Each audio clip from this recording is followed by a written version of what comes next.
3.6. Exponential function derivatives. So yesterday we learned about trig functions and their derivatives. And of course you might need to use the product rule, the quotient rule, the chain rule, and so forth. Constant multiple rule. All those other major rules are still there. However, there is another function that you need to be able to take the derivative of. A function, all right? It is a function. But technically there's two. The second one, I don't believe that there's sometimes there's like one problem on the multiple choice. So you will, did I put it on your homework? Wait, what did this be 3.5? Oh yeah, there's 3.5, yeah, you're right. I did not put it on your homework, so I did one last day of.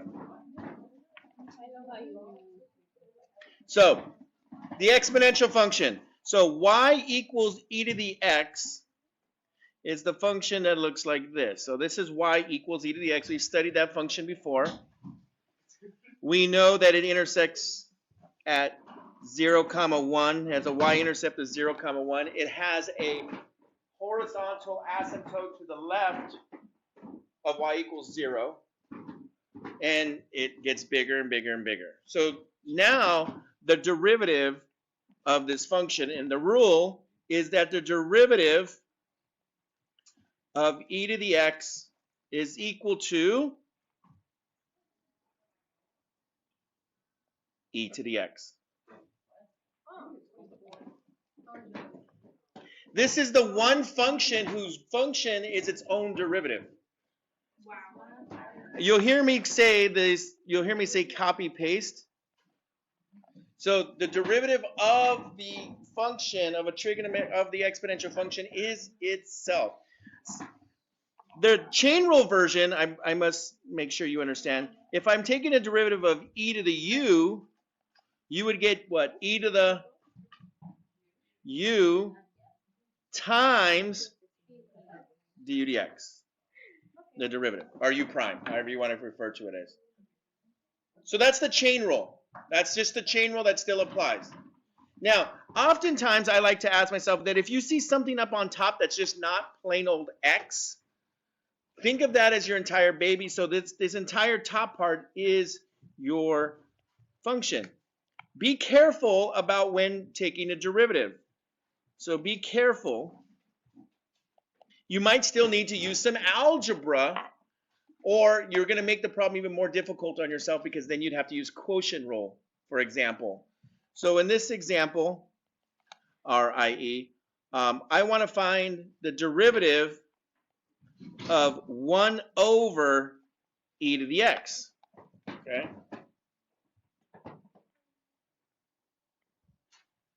Careful with algebra.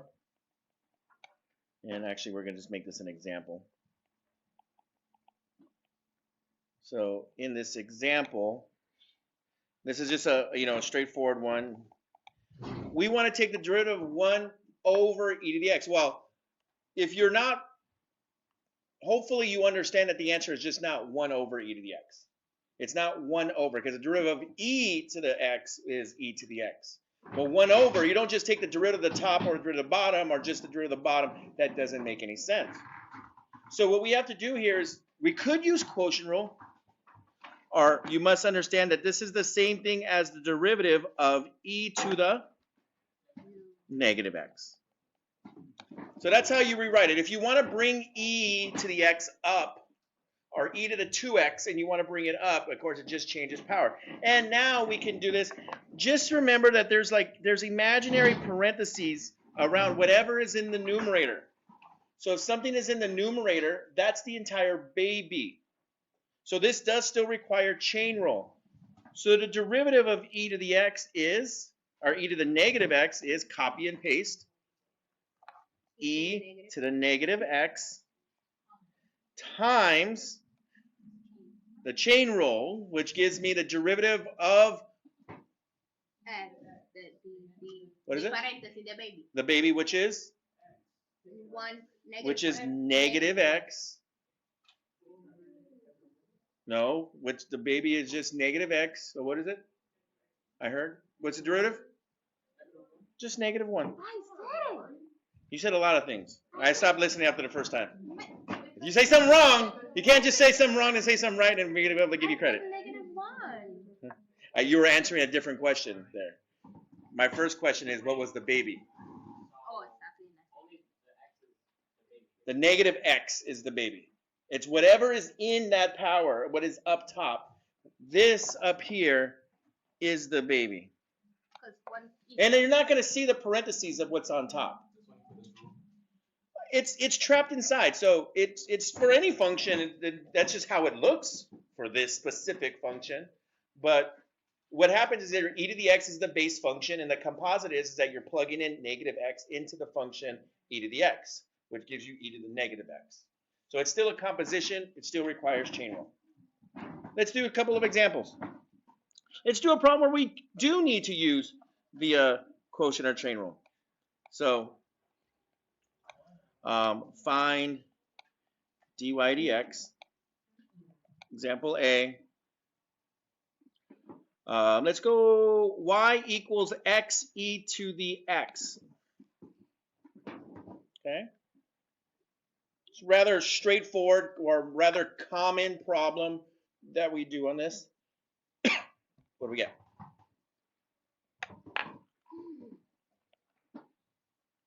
Dy dx equals, what do I do?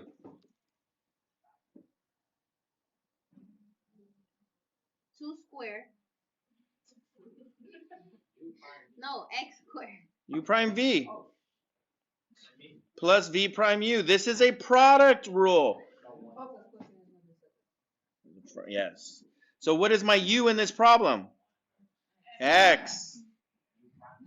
What is my v in this problem? E to the x. What is u prime? 1. And what is v prime? E to the x. Stays the same as copy paste. And if you want to think about it, yeah. Oh, what about the baby? Well, the derivative of x is just 1. So you can technically always chain it if you want to, but e to the x times 1 because the chain rule, you don't really need the chain rule, but you have to understand you're technically always using that chain rule because then you're taking the derivative of just plain old x. All right, so dy dx equals 1 times e to the x plus the derivative, v prime, e to the x times x. You got to be careful because I do get a lot of people that say like ex and then they write it as ex and I can't give you credit. All right, you have to explicitly know that is because some people think that e is being multiplied by x. It is not. It's e to the function of x. Now technically this is the answer, but that's not how you're going to see it on the AP exam on a multiple choice. On this problem we could factor out an e to the x, which leaves behind 1 plus x. And that's how you would see it on the AP exam. So when you look at a multiple choice question, you might have gotten that, but then that's what you're going to see.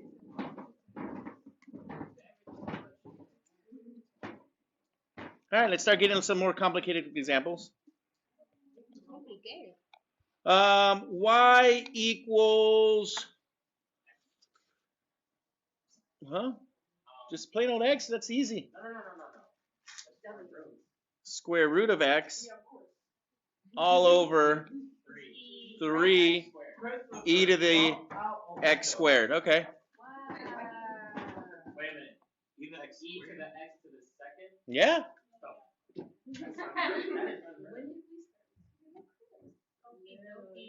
That's anybody. He's just only X squared is the baby. So it's e to the power of x and x to the power of 2. Well, e to the x squared, yeah. You just have E to the power of x squared. Correct. It's just 1. All right, what do we got to use? Quotient rule. U prime v minus v prime u all over v squared. U is x to the 1/2. Thank you. Is the square root on top of the square root? No. There's no square root on top of the square root. There's just a square root. What? He means the x. No. Oh. Square root means radical. Square. Yes, there is a square in the power of a function. Yes. What is v? 3. 3e.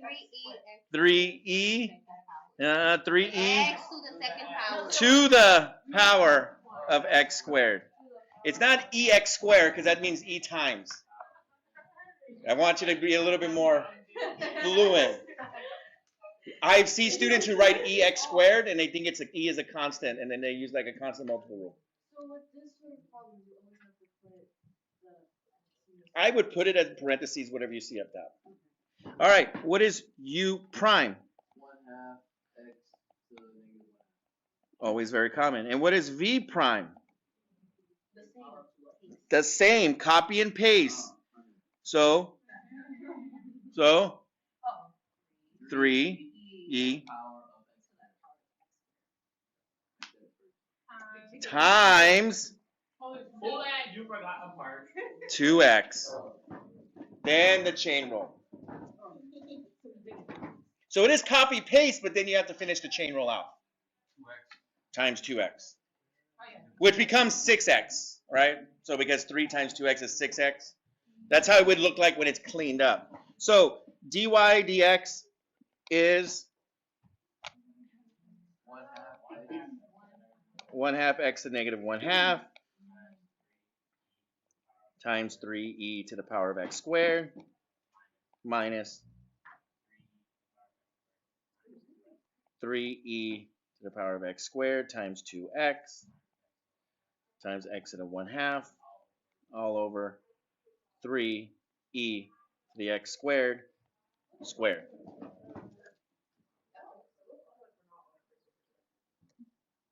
You just plug it in. Just plug it in. I just substituted what u prime was. If I identify u and v correctly, if I know my quotient rule correctly written down, and then I identify my u prime and v prime correct, it's just plugging in at the end. Plug into the values.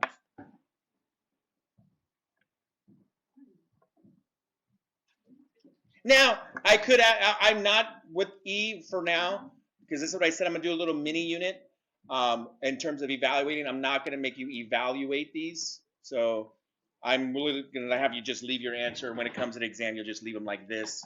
And on your homework, you can just leave it like this. I might clean it up. So if you want to try to clean it up a little bit more, my solutions will go a little bit further. You just make sure that you have it written like this if this was the question. No. I might do something accidentally because I just do problems. Y equals.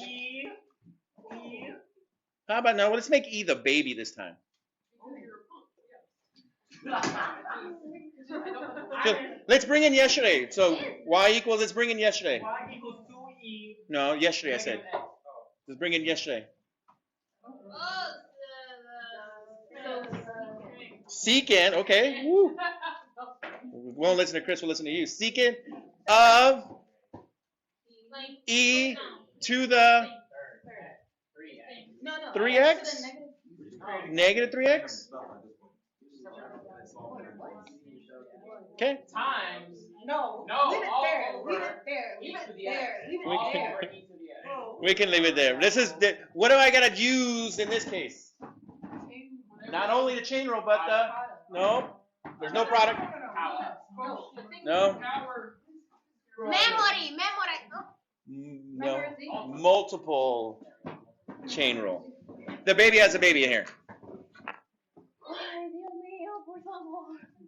This is the first baby right here. And that's the second baby. And up here is the second baby. All right. So we got to learn, remember yesterday's work. dy dx equals the derivative of secant. Mira, memorize it. Go look back. It's tangent of x. It is Secant of x times Secant of secant of e to the negative oh, secant of e to the negative times tangent of the negative x. Shut up. Secant tangent was the answer, yes. Secant tangent. But now I got to chain it. Nope. The whole baby. Mira. You chose secant. Someone chose secant was evil, so that's on there. Times the derivative of that baby. What is that flashing? My telephone.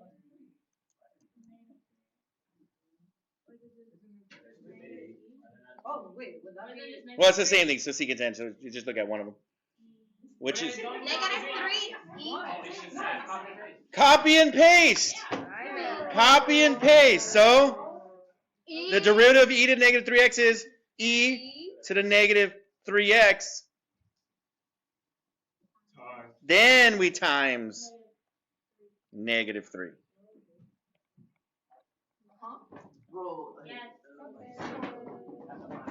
Exactly. I know this. Huh? Yeah. You could clean it up. I mean, you could put the negative 3 e to the negative 3x in the front of the secant. That's the only way you would clean it up. Now, but you're not there yet. So some of you were saying negative 3 in here, and I do want you to get there, but right now I do not, because what's the derivative of e to the negative 3x? Negative 3 e to the negative 3x. That's how it flows off once you feel more comfortable with it. But you're in the process right now of just looking at the chain rule. So it's e to the negative 3x times negative 3. Once you feel more comfortable, you'll just slap that negative 3 in front because you know that negative 3 is coming. So let me just write it out in front.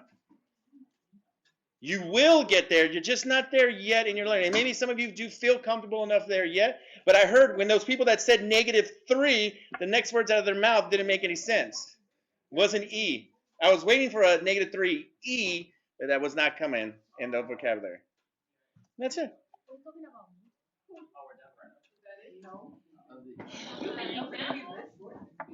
Not on tonight. Yeah, it is. This next one is not on the homework tonight. So this is not on tonight's homework, but you need to know it. This is a challenge one. So that's a new rule. Base of non-E. Okay, this is technically another formula. However, you might see one problem on the entire exam that ever does this, and it happens like once every like 3 or 4 years. So this is very low priority. It is technically a rule. You're not going to see it on your homework, but it's the derivative of a to the x, where a is a constant. All right. The derivative is the natural log of a times a to the x. Well, logarithms is tomorrow. It's memorization. What? Again, first off, reason is what's the natural? If this was e, what's the does anybody recall what the natural log of e is? It's 1. Really? Yeah. So if this was e, it'd be the natural log of e, which is 1 times e to the x, which is just e to the x. And my last example here is that the derivative of 3 to the x would be what? Natural log of 3 times 3 to the x, and that's it. I didn't put any of these on your homework. It's very low priority. Most of the times, if it happens, and I'll review this problem when we get closer to AP exam, because it's one of those types. The derivative of e is copy paste. If it's not base e, just remember there has to be a natural log of whatever the base is somewhere hanging around. So when you're looking at the multiple choice question, which is the only place it'll show up, you're like, well, it's not an e, it's a 3 to the x. Oh, there should be a natural log of 3 in front of it, and then there's your answer. So I'm not too worried about making you memorize another rule. All the rules is like these 3 examples up here, and that's what I have for you today.